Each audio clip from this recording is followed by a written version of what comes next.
영이 내 위에 내리셨다. 나를 보내시어 가난한 이들에게 기쁜 소식을 전하게 하셨다. 할렐루야. 주님께서 여러분과 함께 마테오가 전한 거룩한 복음입니다. 마테오복음 11장 2절에서 11절의 말씀입니다. 그때 요한이 그리스도께서 하신 일을 감옥에서 전해 듣고 제자들을 보내어 오실 분이 선생님이십니까? 아니면 저희가 다른 분을 기다려야 합니까? 하고 물었다. 예수님께서 그들에게 대답하셨다. 요한에게 가서 너희가 보고 듣는 것을 전하여라. 눈먼 이들이 보고 다리 저는 이들이 제대로 걸으며 나병 환자들이 깨끗해지고 기먹은 이들이 들으며 죽은 이들이 되살아나고 가난한 이들이 복음을 듣는다. 나에게 의심을 품지 않는 이는 행복하다. 그들이 떠나가자 예수님께서 요한을 두고 군중에게 말씀하기 시작하셨다. 너희는 무엇을 구경하러 광야에 나갔더냐? 바람에 흔들리는 갈대냐? 아니라면 무엇을 보러 나갔더냐? 고운 옷을 입은 사람이냐? 고운 옷을 걸친 자들은 왕궁에 있다. 아니라면 무엇을 보러 나갔더냐? 예언자냐? 그렇다. 내가 너희에게 말한다. 예언자보다 더 중요한 인물이다. 그는 성경에 이렇게 기록되어 있는 사람이다. 보라, 내가 내 앞에 나의 사자를 보낸다. 그가 내 앞에서 너의 길을 닦아 놓으리라. 내가 진실로 너희에게 말한다. 여자에게서 태어난 이들 가운데 세례자 요한보다 더 큰 인물은 나오지 않았다. 그러나 하늘나라에서는 가장 작은 이라도 그보다 더 크다. 주님의 말씀입니다. 그리스도님 찬양합니다. 앉으십시오.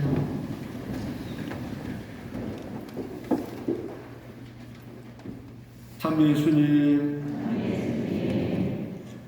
오늘 제가 특강이라고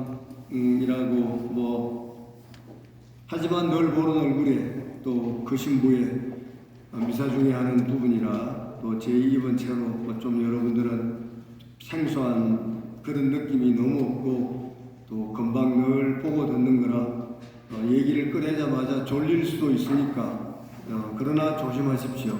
조는 사람이 한 명씩 눈에 띌 때마다 5분씩 늘어납니다.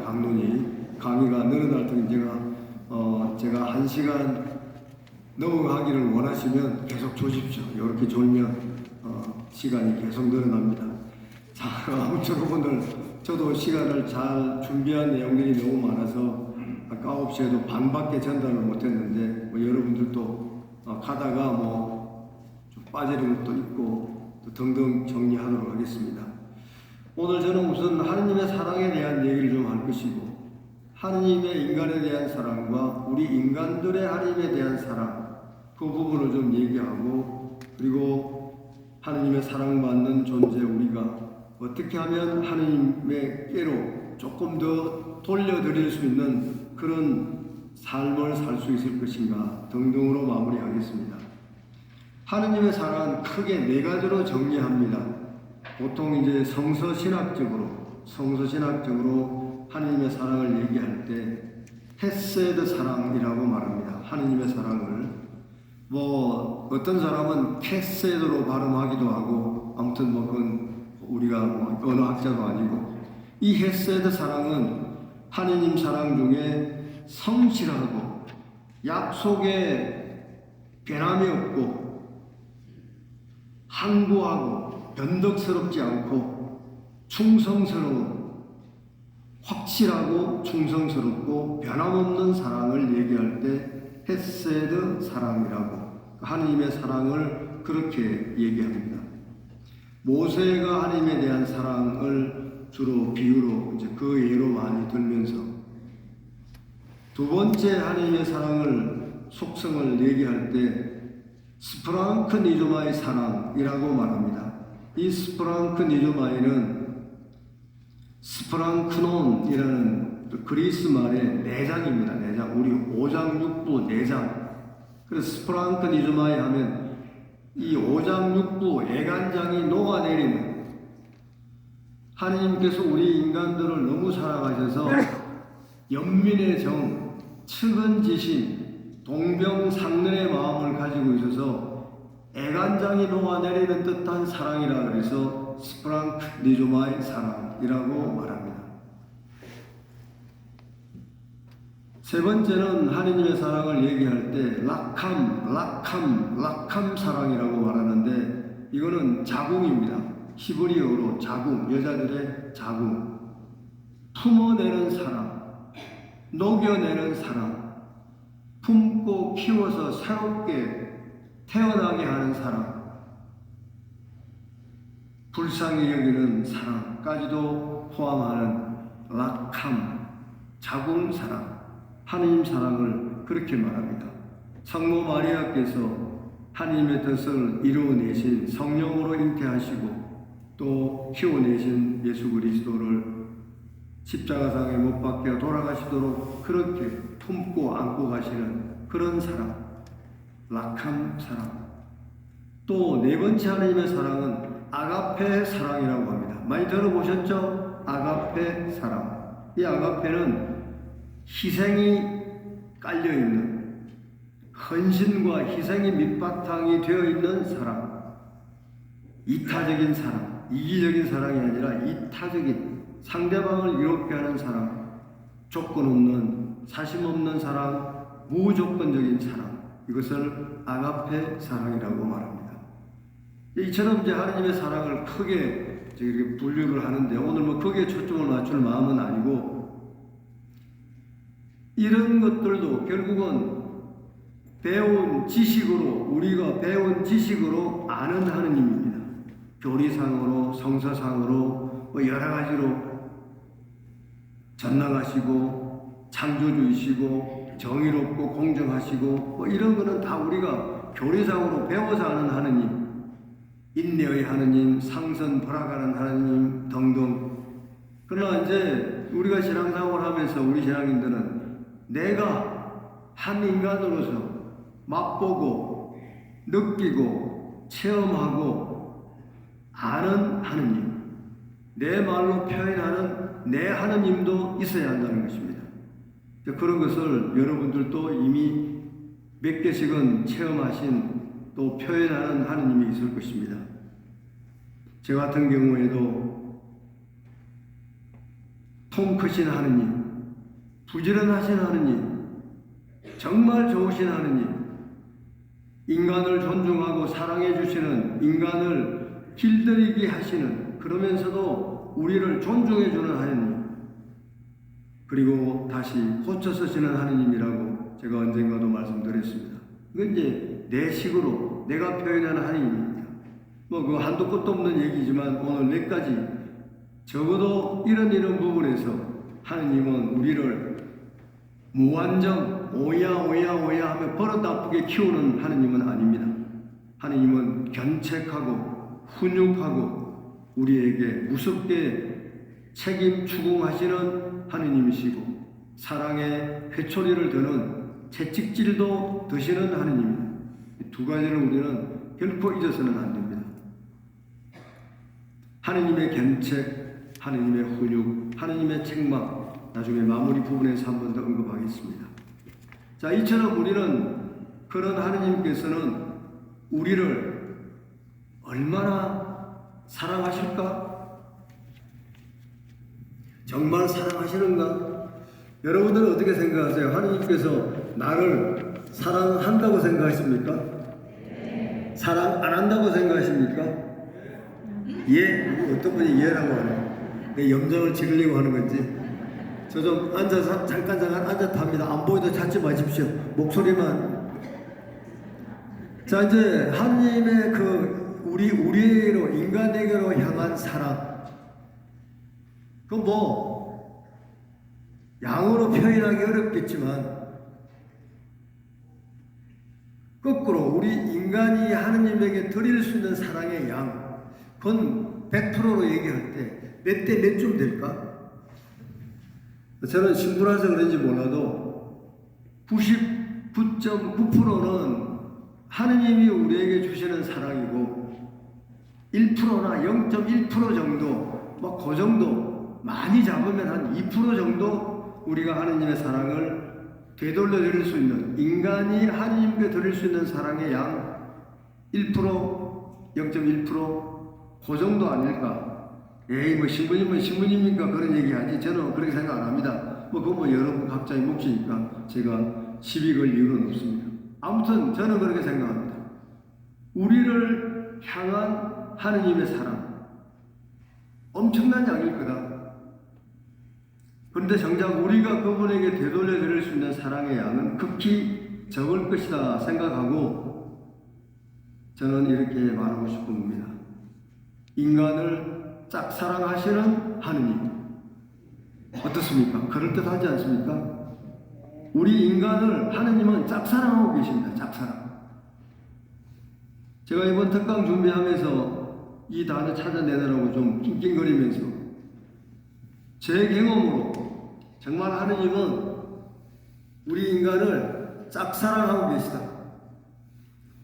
제 개인적으로는 100% 짝사랑은 없다고 생각합니다. 완전히 원사이드하게 일방적으로 100대 0으로 가는 사랑은 없다. 아무래도 이쪽에서 마음이 가다 보면 저쪽에서 좀 오는 게 있으니까 100% 짝사랑은 없는데 하느님의 인간에 대한 사랑을 굳이 그 양으로 따져서 얘기한다면 상당히 그래도 일방적이라서 하느님이 우리 인간을 짝사랑하고 계신다.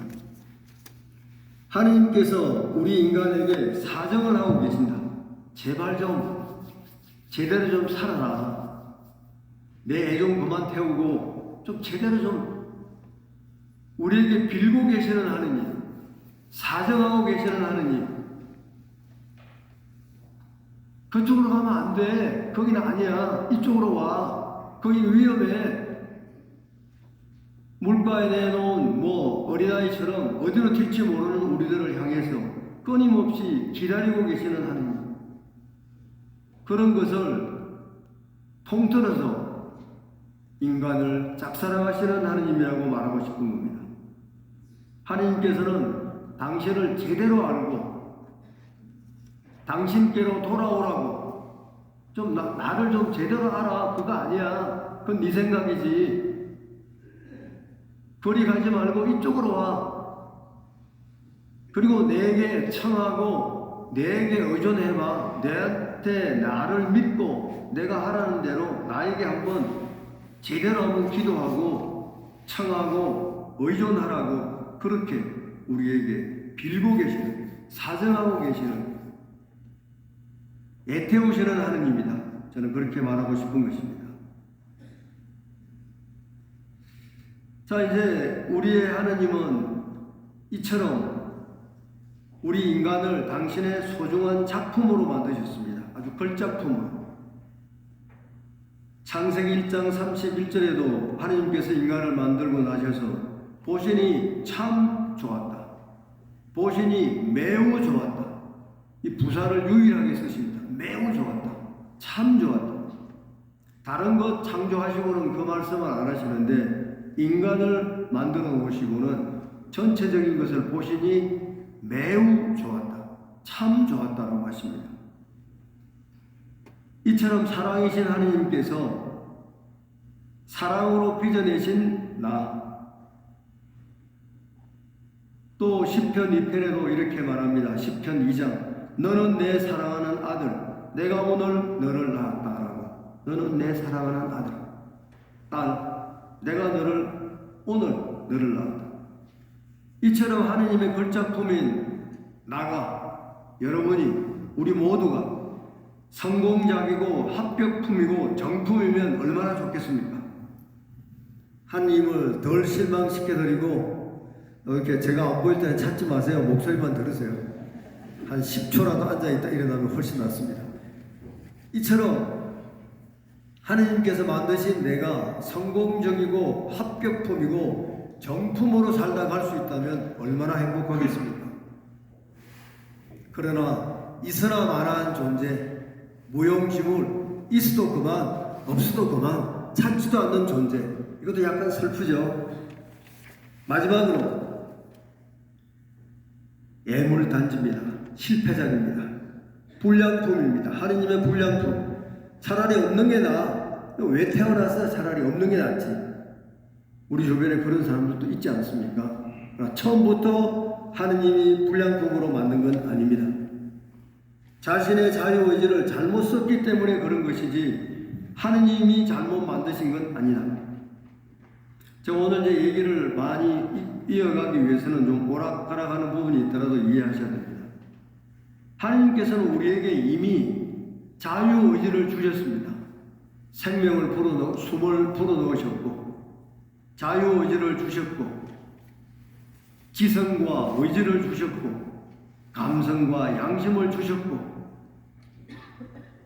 우리에게 그 주어진 자유의지를 잘 사용할 수 있도록 하느님은 지켜보아 주시고 기다려 주시는 분이십니다.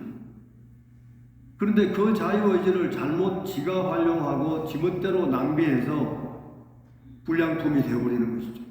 사람들에게 민폐를 끼치는 사람으로 전락하는 것이죠. 그런데 그런 사람들의 대부분은 끊임없이 탓을 남에게 돌립니다. 왜 저런 부모 밑에 내가 태어나가지고 내가 이런 존재밖에 안 됐고 또 나는 뭘 하고 싶었는데 하는 것마다 안 돼가지고 어쩌고 그런 사람들은 끝까지 자유의지를 잘못 사용한 자기 자신에게 탓을 돌리거나 자기를 되돌아볼 용기가 없는 사람들입니다. 하느님은 우리에게 맡기십니다. 하느님은 간섭 잘 안 하십니다. 결정적으로 하느님은 잔소리꾼이 아니십니다. 하느님은 잔소리 안 하십니다. 결정적인 것만 개입하시는 분이 하느님이십니다. 이 역사 안에도 나에게도 큰 조직과 국가와 이 지구 안에도 결정적일 때만 하느님은 개입하시고 사인을 보내십니다. 기후온난화의 문제, 기후위기의 문제도 그렇고 이런 코로나도 그렇고 국가 간의 전쟁도 그렇고 결정적인 부분에서 뭔가를 주시는 사인이 있습니다. 그럴 때만 개입을 하시는 것이 보통 때는 하나님께서는 다 우리에게 맡겨주시는 하느님. 그러니까 우리가 좀 더 하느님으로부터 받은 사랑을 조금이라도 제대로 돌려드릴 수 있는 방법을 지금 제가 던지고 있는 겁니다.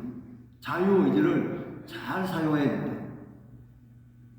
그리고 감사의 마음을 많이 바탕에 깔아야 합니다. 감사하는 마음을 많이 가지십시오. 주님, 하느님 감사합니다. 이 정도만 해도 살만합니다. 요즘 제가 그런 기도 자주 합니다. 제가 아직 시원찮아서 좀 어렵지만 아이고 그래도 이만 하면 살만합니다. 하느님 감사합니다. 우리 모두 신앙을 가진 사람들입니다. 더 많이 감사할 것들, 작은 것들, 일상적이고 당연하게 생각하는 마음을 버리고 감사하는 마음을 많이 가져야 합니다. 그리고 오늘 자선주의이기도 하고 하느님께 조금이라도 그 사랑을 되돌려드릴 수 있는 방법, 조금 시간을 많이 보낼 텐데 재화, 재물, 물질, 돈을 올바로 사용하는 법입니다.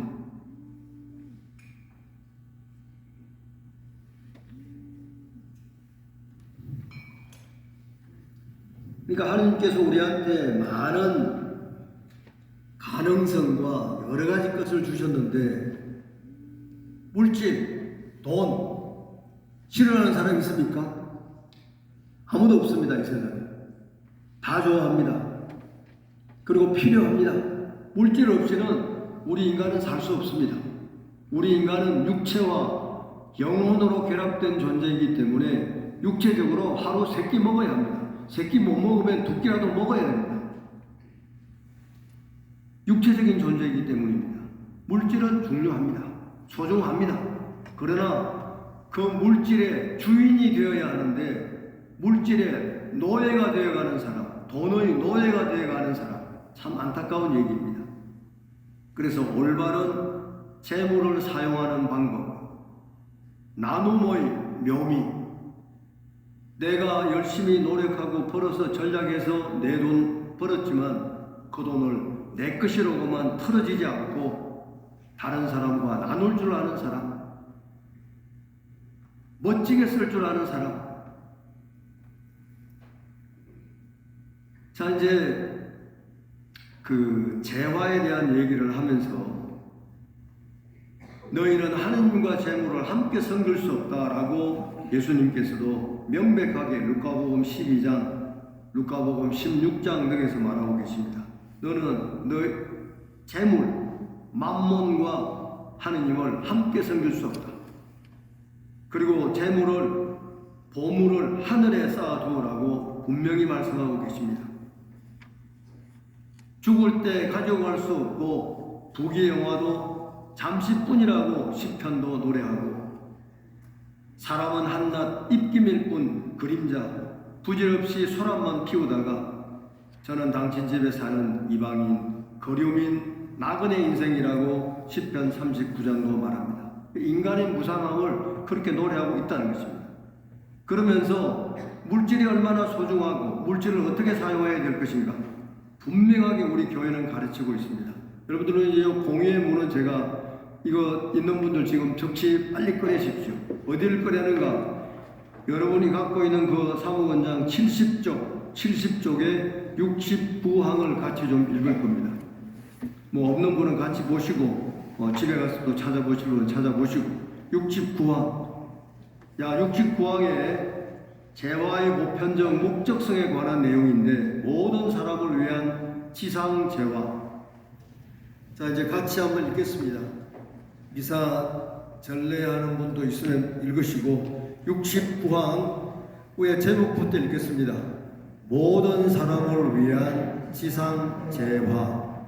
하느님께서는 땅과 그 안에 있는 모든 것을 모든 사람과 모든 민족이 사용하도록 창조하셨다. 따라서 창조된 재화는 사랑을 동반하는 정의에 따라 공정하게 모든 사람에게 풍부히 돌아가야 한다. 그 다음 줄 언제나 재화의 이 보편적 목적성을 명심하여야 한다. 그러므로 저 재화를 사용하는 사람은 합법적으로 소유하는 외적 사물을 자기 사유물만이 아니라 공유물로도 여겨야 하며 그러한 의식에서 자신만이 아니라 다른 사람들에게도 이익을 줄 수 있어야 한다. 거기까지. 그 다음 나머지를 설명하겠습니다. 자, 이제 제가 언젠가도 재화의 보편적 목적성을 설명하고 읽어드린 적은 있지만 인용한 적은 있지만 직접 눈으로 보시는 것과는 다릅니다. 집에 가셔서 꼭 69항, 사무원장, 공예문헌 등 찾아보시면서 그리고 이것을 재화의 보편적 목적성이라고 말합니다. 이 세상을 만드신 하느님이 원주인이고 창조하신 분이고 그런 창조된 재화는 사랑을 동반하는 정의의 입각에서 공정하게 모든 사람에게 풍부히 돌아가야 한다. 흰둥이들만, 노랭이들만, 깜둥이들만 먹으라는 거 아니라는 겁니다. 어디에 있든 누구든. 그리고 이어서 나오는 사람들은 가난한 이들에게 썩어 남은 것만을 주지 말고 참으로 가난한 사람들을 도와야 할 의무가 있다. 그 이제 각주 10번, 각주도 설명이 아주 잘 되어 있으니까 집에 가셔서 각주도 한번 보시고 여기 보면 이 말은 바로 바실리오 성인, 성 바실리오께서 하신 얘기입니다. 가난한 사람들에게 줄 때 내가 썩어 남은 것만 주는 건 아니라는 겁니다. 내가 썩어 남기 전에 같이 나누는 거지. 쓸 거 다 쓰고 먹을 거 다 먹고 야 이거 먹고 떨어져. 그건 나눔이 아니라는 거예요. 그 다음에 또 아주 엄청난 얘기가 나옵니다. 극도의 궁핍 속에 사는 사람은 다른 사람의 재산에서 자기에게 필요한 것을 취득할 권리를 가진다.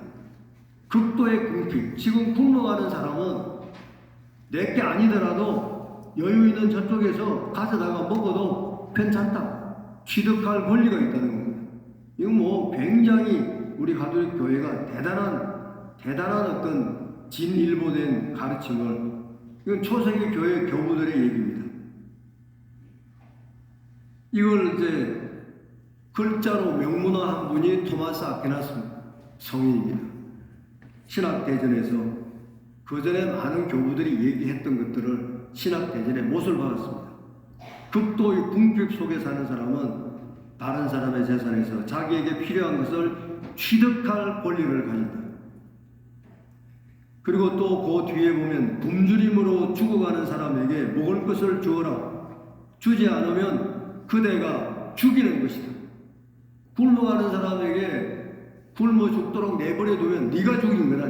네가 살인한 거다. 얼마나 무서운 얘기입니까? 이것은 암브로시오 성인이 그렇게 말했고, 바실리오 성인이 그렇게 말했고, 요한 금구, 요한 크리소스토모 그분께서 그렇게 말씀했습니다. 오늘 여러분들은 공부 무지무지하게 많이 하는 겁니다. 그 하나라도 딱 머릿속에 박아갖고 가십시오. 굶주림으로 죽어가는 사람에게 먹을 것을 주어라. 주지 않으면 그대가 죽이는 것이다. 이게 바로 재화를, 물질을 얼마나 잘 써야 될 것인가에 대한 얘기를 제가 언급하는 이유입니다. 오늘 자선주일입니다. 자선주의. 자, 제가 잘 이제 하는 말 얘기를 잘 들으시고 한번 다 대답을 해 주십시오. 여러분들, 내가 열심히 일하고 아끼고 절약해서 벌어놨어요. 돈을 이만큼 벌어놨어요. 이만큼. 뭐 저금을 했는지, 뭐 주식으로 사놨는지, 뭐 뭘로 해놨는지 모르지만 땅을 사놨는지, 아무튼 재산이 이만큼 있어요. 그 재산 내 겁니까?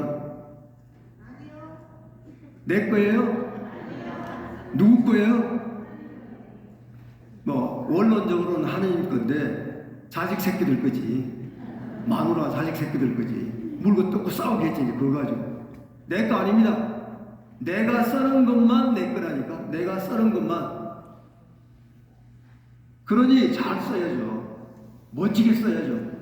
개같이 벌어서 정성같이 써라고 옛날 어른들이 가르치지 않았습니까? 열심히 벌었으면 멋지게 쓰십시오. 나를 위해서 쓰십시오. 내 자신을 위해서도. 모아두면 그거는 유산이지 내 재산이 아니라는 겁니다. 유산. 자기 새끼들끼리 물고 뜯고 싸우는 좋은 개뼈따기 남겨주고 가는 겁니다. 나를 위해서 쓰고 다른 사람을 위해 쓰고 사람을 키우는 데도 쓰고, 그리고 깔끔하게 재산 정리를 평소에 두셔야 됩니다.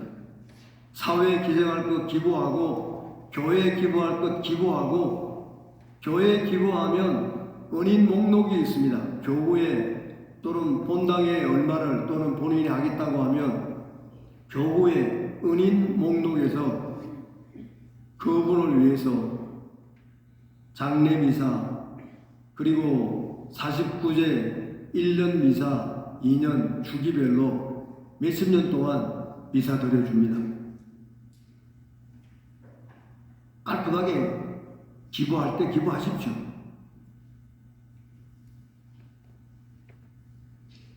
많은 사람들이 자선이 무엇이고 선행과 나눔이 무엇인가를 얘기하지만 간단합니다. 어렵지도 않습니다. 가까이서 얼마든지 할 수 있습니다. 작은 것도 할 수 있습니다.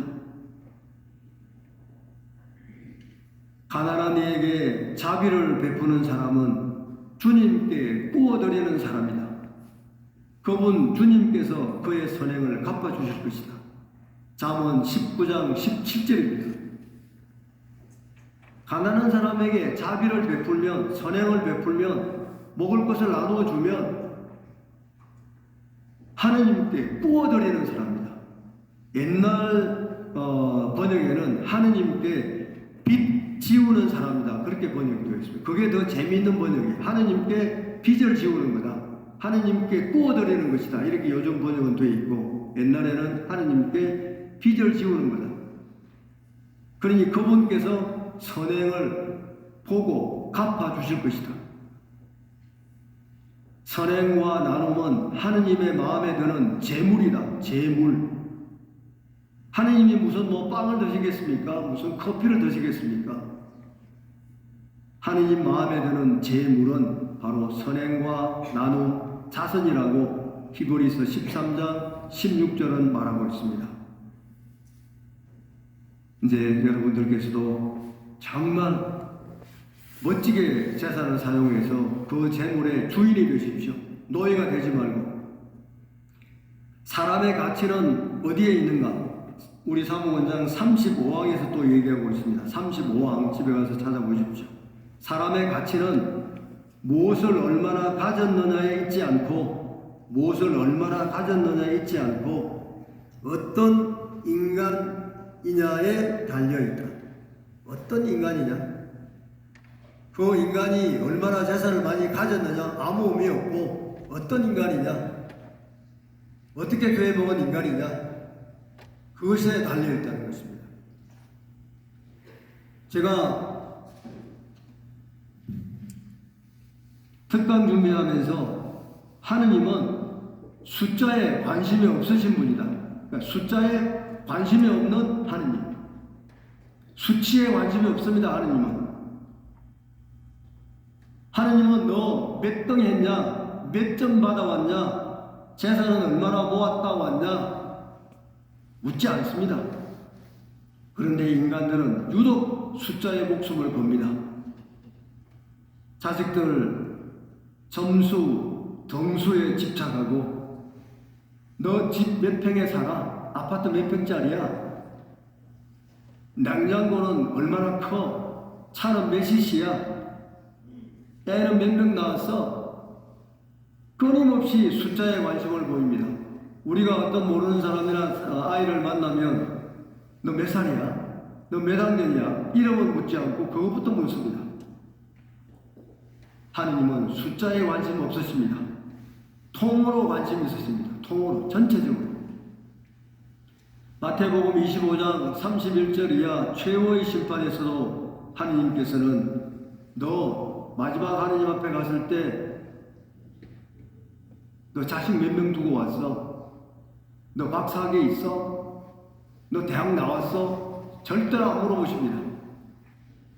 너희 중에 가장 보잘것없는 사람 하나에게 굶주렸을 때 먹을 것 하나 주었는지, 헐벗었을 때 옷까지 하나 주었는지, 목말랐을 때 물 한 잔 주었는지, 병들고 감옥에 갇혔을 때 한 번이라도 찾아가 보았는지 그건 물으시지 숫자에 관심 없으십니다.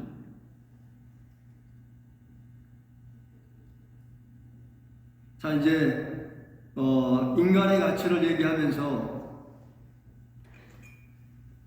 나나 여러분 모두가 얼마나 소중한 존재인가, 얼마나 하느님의 사랑받는 존재인가,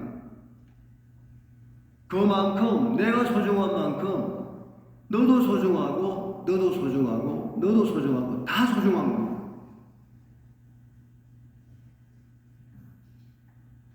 그것을 우리 사회교리에서는 인격성의 원리라고 합니다. 뭐라고요? 다른 말로 인간 존엄성의 원리, 인격성의 원리. 가톨릭 교회가 가르치는 사회교리 중에 제일 등급이 높은 사회교리입니다. 인간 존엄성의 원리. 그 밑에 재화의 보편적 목적성이라든지 공동선이라든지 보조성의 원리라든지 이게 그 아래에 들어갑니다. 그만큼 우리는 하느님의 사랑받는 존재, 귀한 존재, 소중한 존재입니다. 남들도 그렇게 서로 상호 존중하고 배려하는 마음을 가져야 합니다. 자, 이제 마지막 부분으로 들어가면서 이제 제가 지난번 여러 가지로 저도 큰 곤경을 치르면서 내 몸에 대해서 돌아보는 시간이 좀 많았습니다.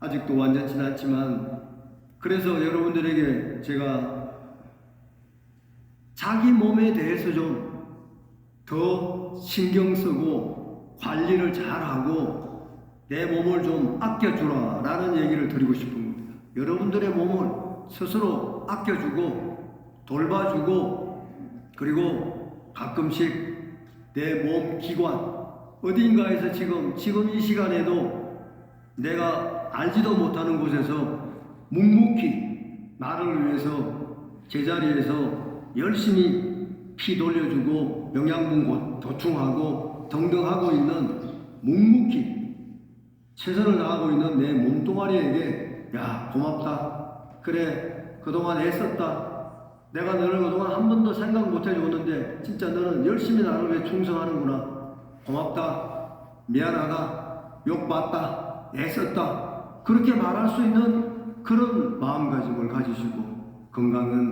건강할 때 잘 챙기십시오. 한쪽 몸뚱아리가 죽으면 결국은 서서히 같이 죽는 겁니다. 그게 유기체 오르간이기 때문에 그렇습니다. 우리 몸은 유기체로 되어 있습니다.